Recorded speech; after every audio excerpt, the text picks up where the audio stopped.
오늘 우리에게 주신 하나님의 말씀은 마태복음 13장 44절부터 58절의 말씀입니다. 신약성경 22쪽입니다. 마태복음 13장 44절부터 58절까지의 말씀을 드라마 바이블로 낭독합니다. 천국은 마치 밭에 감추인 보화와 같으니 사람이 이를 발견한 후 숨겨두고 기뻐하며 돌아가서 자기의 소유를 다 팔아 그 밭을 사느니라. 또 천국은 마치 좋은 진주를 구하는 장사와 같으니 극히 값진 진주 하나를 발견하매 가서 자기의 소유를 다 팔아 그 진주를 사느니라.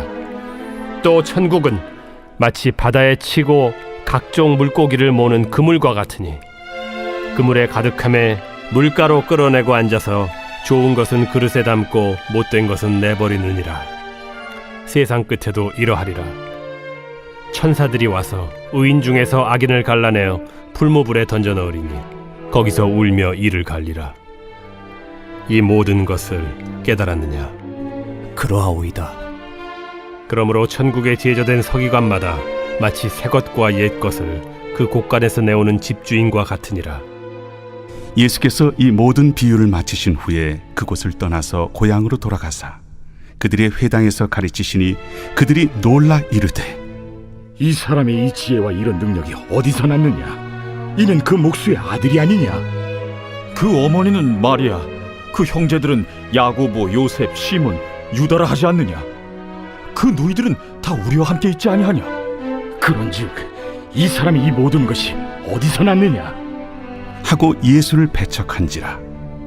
예수께서 그들에게 말씀하시되, 선지자가 자기 고향과 자기 집 외에서는 존경을 받지 않음이 없느니라.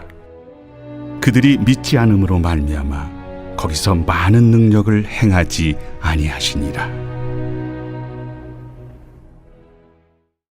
샬롬, 좋은 아침입니다. 오늘도 이 시간에 주님 앞에 앉아 계신 여러분들을 주님의 이름으로 환영하고 축복합니다. 오늘의 예배에 특별한 은혜와 평강이 넘치길 간절히 소망합니다. 아멘. 기도하겠습니다. 신실하신 하나님, 지금 찬양하고 말씀 듣고 기도하는 모든 성도들에게 하늘의 양식을 부어 주시옵소서. 주님을 더 알게 하시고 깨닫게 하시고 나를 얼마나 사랑하시는지를 깊이 느끼게 하여 주옵소서. 우리의 연약한 눈과 귀를 열어 주님의 기이한 말씀을 깨닫게 하시며 삶의 방향을 돌이키고 주님을 붙드는 결단이 있는 예배가 되게 하여 주옵소서. 성령님, 이 시간 함께 해 주실 것을 간절히 원하며 예수님의 이름으로 기도드립니다. 아멘. 말씀을 나누겠습니다. 예수님께서는 집으로 들어와 가라지 비유에 대한 설명을 다시 한번 하신 뒤에 이어 제자들에게 천국 가치에 대한 말씀을 전해 주셨습니다. 먼저 밭에 감추인 보화 비유의 내용을 생각해 보겠습니다. 이스라엘은 전쟁이 잦아서 사람들이 보물을 땅 속에 묻어 보관하는 경우가 많았습니다. 비유 속의 인물은 남의 밭에서 품삯을 받으며 일하는 평범한 농부였습니다. 그런데 늘 하던 대로 밭에서 일하다가 엄청난 보물을 발견한 것입니다. 그는 그 보물을 다시 땅에 묻고 집으로 돌아가 기뻐하며 자기의 전 재산을 다 팔아 그 밭을 샀습니다. 주변 사람들은 저 사람 미쳤나봐, 왜 갑자기 저 평범한 밭을 전 재산을 팔아 사지? 라며 이상하게 생각할 수도 있지만 농부는 전혀 아깝지 않았습니다. 왜요? 땅 밑에 뭐가 있는지 자신만 알고 있기 때문입니다. 진짜 신앙생활은 내 아까운 돈과 시간을 교회에 마지못해 뺏기는 의무가 아닙니다.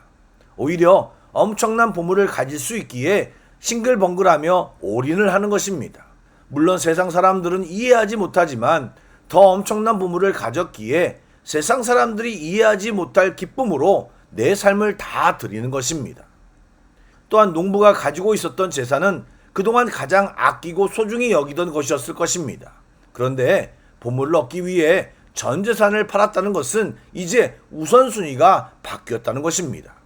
그동안 내가 보물처럼 여기던 돈, 명예, 세상 자랑거리들이 진짜 보물 예수 그리스도를 만나는 순간 한낱 장난감처럼 보이게 된 것입니다.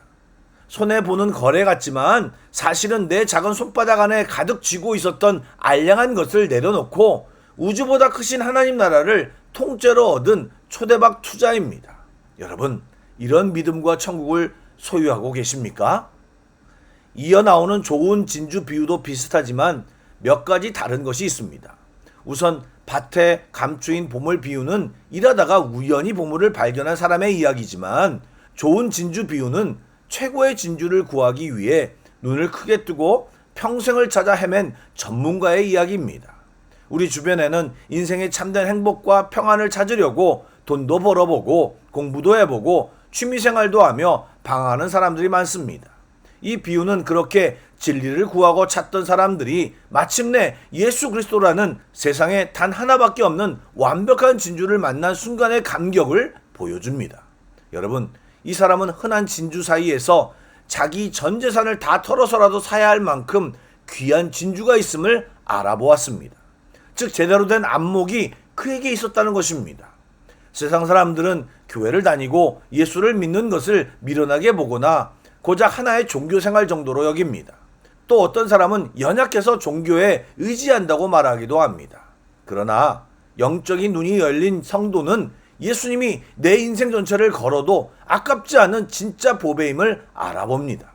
남들이 보지 못하는 예수님의 가치를 알아보는 안목, 그것이 바로 성도가 받은 가장 큰 복입니다.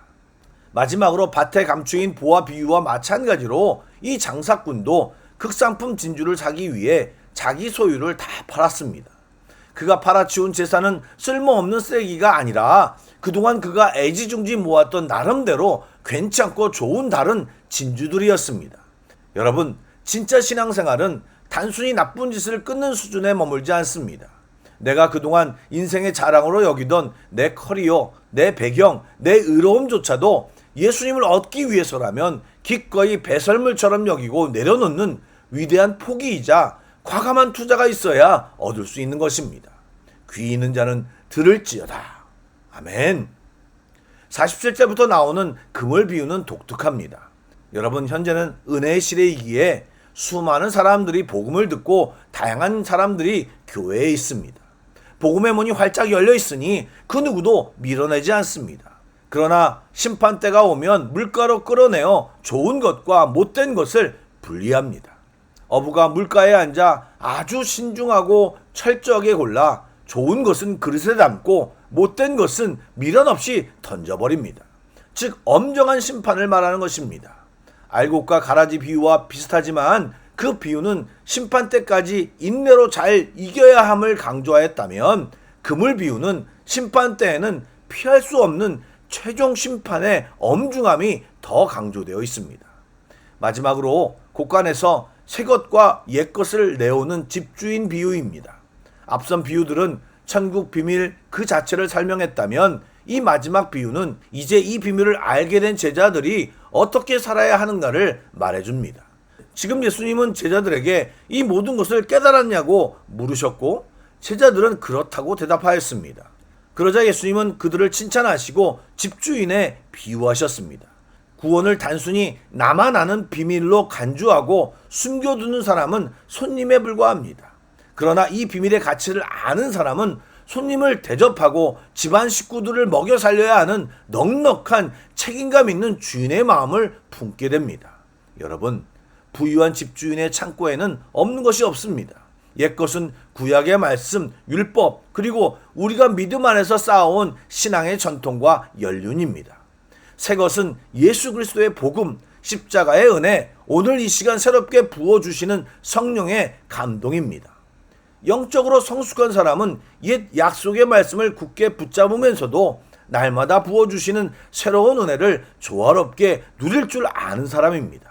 말씀에 나오는 천국의 제자된 서기관은 예수님 당시에 있었던 서기관, 즉 옛것은 잘 알았지만 눈앞에 있는 예수님을 거부하고 고인물이 된 종교인과는 달리 옛것을 바탕으로 삼되 예수 그리스도의 복음을 받아들여 영적 생명력이 풍성해진 이상적인 성도의 모델인 것입니다.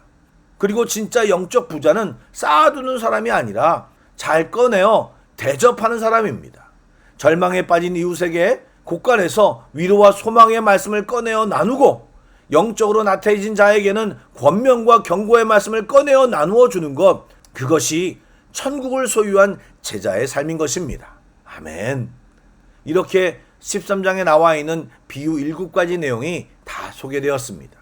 이후 예수님은 고향 나사렛으로 가셔서 가르치셨는데 고향 사람들은 예수님의 지혜와 능력에 대해 놀라면서도 끝끝내 예수님을 배척했습니다. 왜 그렇습니까? 믿음을 가로막는 편견 때문입니다. 그 사람이 목수의 아들이 아니냐, 그 어머니와 형제들을 우리가 다 안다라는 생각, 즉 육신의 배경에 갇혀 영적인 메시아를 보지 못했던 것입니다. 결국 믿음에 이르지 못했고 그 때문에 주님은 거기서 많은 능력을 행하지 않으셨습니다. 사랑하는 여러분, 익숙함은 종종 영적인 눈을 어둡게 만듭니다. 늘 드리는 새벽 예배, 늘 읽는 말씀, 늘 곁에 있는 성도, 또 자기가 가진 목회자의 이미지 등 너무 익숙한 상황 때문에 우리들도 얼마든지 나사렛 사람들과 같은 생각을 갖게 될 수 있습니다. 그런데 여러분, 주님의 능력은 오직 믿음으로 반응하고 믿음으로 받을 때 우리의 삶에 나타나는 것입니다. 오늘 피곤하더라도 요즘 내가 새벽 예배 때 커다란 도전을 받지 못했어도 그래도 또 주님께 나아갈 때 커다란 은혜가 있는 것입니다. 또 담임 목사에게 부족함을 느꼈어도 연약한 그에게 역사하시는 주님을 기대할 때 그를 통해 주님을 보게 되는 것입니다. 사랑하는 여러분, 오늘 많은 메시지가 선포되었습니다. 들은 말씀 중에 혹시 자신에게 부딪히거나 도전이 되는 말씀이 있습니까? 바라기는 밭의 보화와 같은 극상품 진주와 같은 천국의 가치를 제대로 알고 깨닫기를 원합니다. 또 그 가치를 얻고 누리기 위해 우리가 가진 것을 지불할 줄 아는 용기와 우선순위를 가지시길 소망합니다. 아울러 익숙함과 내 생각에 속아 더 중요한 것을 놓치는 일이 생기지 않도록 깨어있는 믿음을 소유한 우리 모두가 되길 주님의 이름으로 축복합니다. 아멘. 기도하겠습니다. 사랑의 주님, 이 시간 우리가 가진 생각과 방식들을 주님 앞에 내려놓습니다. 서럽게 하여 주시고 겸손하게 하시어 주님의 마음을 바로 깨달아 알게 하여 주시옵소서. 또한 말씀이, 복음이 천국 가치가 얼마나 중요한지를 정말 깊이 깨닫게 하여 주옵소서. 나의 모든 것을 투자하더라도 그것을 얻고 내 안에 받아들이는 진정한 믿음을 소유케 하여 주옵소서. 익숙함과 감정, 편견 때문에 귀한 것을 놓치는 어리석음을 범하지 않도록 내주하신 성령님께서 항상 인도하여 주옵소서. 예수님의 이름으로 기도드립니다. 아멘. 계속해서 찬양 한 곡을 묵상하시고 합심 기도와 개인 기도로 나아가겠습니다.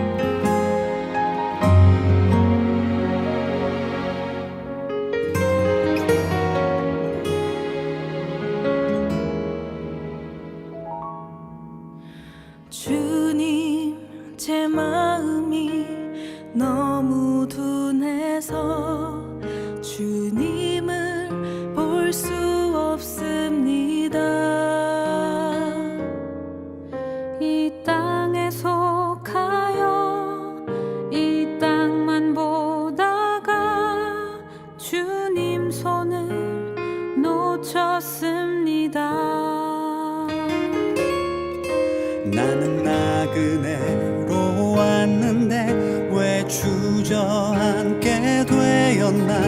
나는 청지기인데 언제부터 내 삶의 주인이 되어버렸나.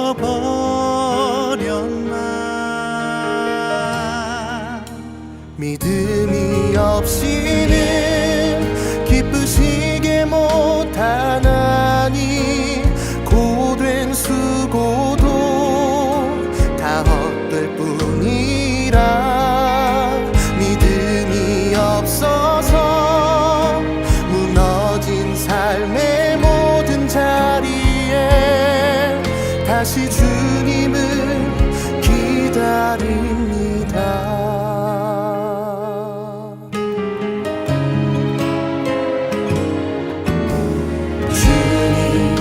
제 마음이 너무 둔해서 주님을 볼 수 없습니다.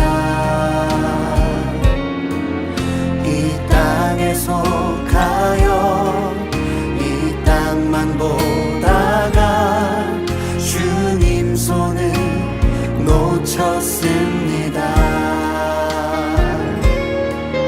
나는 나그네로 왔는데 왜 주저앉게 되었나. 나는 청지기인데 언제부터 내 삶의 주인이 되어버렸나.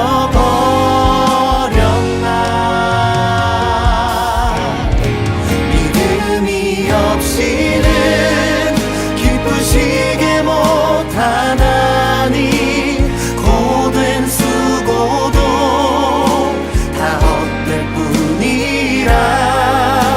믿음이 없어서 무너진 삶의 모든 자리에 다시 주님을 기다립니다.